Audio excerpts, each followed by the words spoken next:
मी विकास मुंडे व सर्व ग्रामस्थ येथे कळंबवाडी कटेगाव रस्ता हा 1 किलोमीटर मंजूर असून त्या रस्त्याचे काम सद्यस्थितीला निष्कृत दर्जाचे दिसत असल्या कारणास्तव आम्ही सर्व तरुण आणि ग्रामस्थ इथे जमलेलो होतो। आम्ही कनिष्ठ अभियंता यांनाही बोलवून घेतलं, ठेकेदार यांना बोलवून घेतलं असता आम्ही त्यांना रस्ता हातानं उकरून दाखवलेला आहे व आमची मागणी जनता न्यूज यूट्यूब चॅनलच्या माध्यमातून हीच आहे की एक तर रस्ता हा 30-35 वर्षापूर्वी झालेला होता, रस्ते 30-30 वर्ष होत नाहीत। आमचा गाव हा आडमार्गी आहे कळंबवाडी, आमच्या गावाला प्रमुख मार्ग कुठलाही नाही, त्याच्यामुळे एक 30-30 वर्ष रस्ते होत नाहीत, एकतर व्हायला लागला आहे।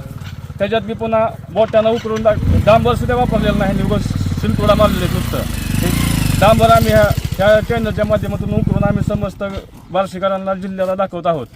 आणि आन्सर शेख ते पोपट पवार यांच्या शेतापासून तर रस्ता उकरलेला नाही, तिथं एक जीव रस्ता न झाल्यामुळे ते रस्ता पहिल्याच पुरातच उलटून जाणार आहे। तरी आमची या माध्यमातून आम्ही काम अडविण्यासाठी आलेलो नव्हतं, आम्ही काम चांगलं क्वालिटीचं करण्यासाठी आम्ही इथं जमलेलो आहोत। आम्ही काम बंद करा म्हणून आलेलो नाहीत, काम एक होत नाहीत 20-20, 30-30 वर्ष, त्याच्यामुळे आम्ही सर्वजण काम उभं राहून अधिकाऱ्यांना जाब विचारून इस्टिमेट वर्क ऑर्डर कशी आहे, ठेकेदार कसं काम करतोय हे जाब विचारण्यासाठी आम्ही इथं जमलेलो आहोत।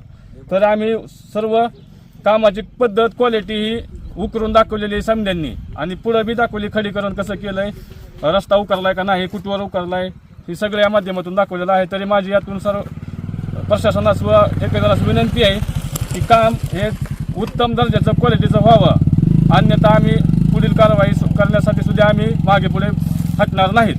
विशाल शिवाजी उमाप राहणार कळंबवाडीचा ग्रामस्थ आहे। कळंबवाडी ते काटेगाव रोड त्या रोडची क्वालिटी एकदम हे जे आहे त्याच्यावर डांबर जेवढ्या प्रमाणात वापरायला पाहिजे तेवढं वापरलेलं नाही, त्याच्यामुळं आम्ही गावातल्या मुलांनी आणि ग्रामस्थांनी ही केलेलं आहे। तर आमचा कळंबवाडीच्या मुलं काटेगावमध्ये शिक्षणासाठी जातात आणि रोडची क्वालिटी नसल्यामुळं एसटी बंद पडते आमची, त्यामुळं रोडच्या क्वालिटीमध्ये डांबर बऱ्यापैकी वाढवावं अशी आमची विनंती आहे।